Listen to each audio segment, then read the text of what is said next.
I never used to be afraid of mirrors. They were just everyday objects. You look into them, see yourself, move on. But lately, they've started to feel like something else entirely. Like windows, not for me to look into but for something to look out from. It started a few weeks ago in the bathroom. I had just finished brushing my teeth when I looked up into the mirror. My reflection looked back, as usual, but something about it felt off.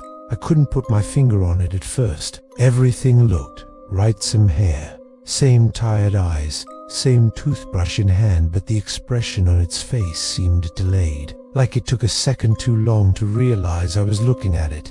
I blinked. So did it, but a beat too late. I frowned and leaned closer. It mimicked me again, perfectly. I told myself I was tired. Maybe the flickering light above the sink was playing tricks on my eyes. I turned off the light and went to bed. The next night, it happened again. This time, the reflection didn't blink at all. I stared into the glass, and it stared back. I tilted my head slightly to the right. The reflection followed, but a second behind. I stepped back, so did it, but the delay was even more obvious now.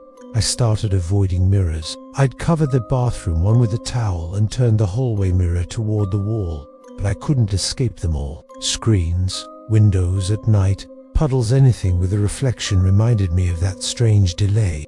One evening, I caught it smiling. I wasn't smiling. I was brushing my hair, getting ready for bed, lost in thought, but when I glanced up, it was already grinning, wide and slow, as if it had been waiting for me to notice. I froze, and it returned to copying me, expressionless and blank.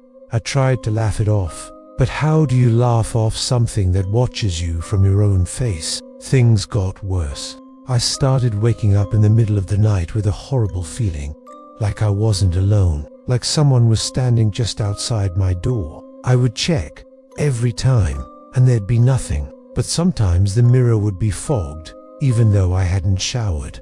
Other times I'd find faint handprints on the glass. Then one night, I saw it move on its own. I was in the hallway. The mirror was still turned toward the wall. I walked past it, glanced at the blank surface, and stopped cold. My reflection was visible, perfectly clear, and it was standing completely still while I moved. I raised a hand. It did nothing. I leaned closer. It stared blankly ahead. I whispered, "What are you?" And it smiled again. Not a grin, not a friendly smile, just slow and patient, like it had all the time in the world. After that, it followed me. Not just in mirrors, but in dreams. I'd see myself standing at the foot of my bed, not moving, not blinking, just watching, and always smiling. I started to crack. I couldn't sleep, couldn't focus. I taped over every reflective surface in the house. My phone screen stayed my laptop stayed shut. I even avoided polished surfaces and water, but it still found me. One morning, I looked into my dark coffee and saw it staring back.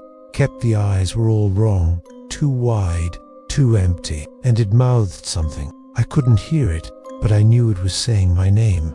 Last night was the worst. I woke up gasping for air, heart pounding. My bedroom mirror had been uncovered. I knew I hadn't touched it, but there it was, fully exposed. I sat up, terrified, and there it was, Meba, not me. The reflection stepped forward, even though I was frozen. It pressed its hand against the glass, then another. It leaned in until its face nearly touched the surface. It opened its mouth and whispered my name, but this time, I heard it. The voice was dry and soft, like wind through dead leaves. My room went cold, my breath fogged, and as I stared, paralyzed, the glass began to ripple, like water, like it wanted to come through. I jumped up and threw a blanket over the mirror. I haven't uncovered it since, but today, I noticed something new. In the bathroom, I had covered that mirror 2 days ago. Yet when I looked at the towel this morning, it was gone. The mirror was bare, but the reflection wasn't mine. It was standing just a few inches too far to the left. I ran. Now every mirror shows a different version of me. Some older, some younger. One has no eyes. One is smiling without a mouth. And they're not copying me anymore. They're waiting.